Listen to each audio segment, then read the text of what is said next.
श्रद्धालुंको गाड़ी दुर्घटना रे पुणी मृत्यु संख्या 24 को वृद्धि पाइछि।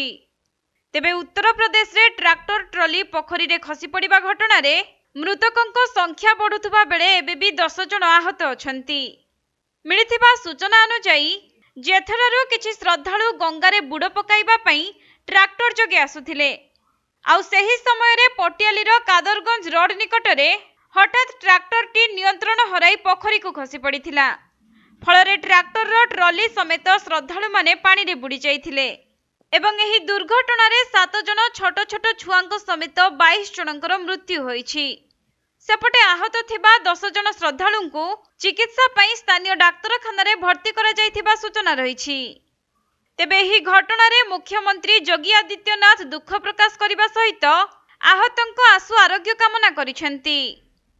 आउ एही दुर्घटना रे मृत्युवरण करिथिबा लोकंको परिवार को 2 लाख टंका एवं आहतंको पई 50,000 टंका अनुकंपा राशि घोषणा करिसेंती।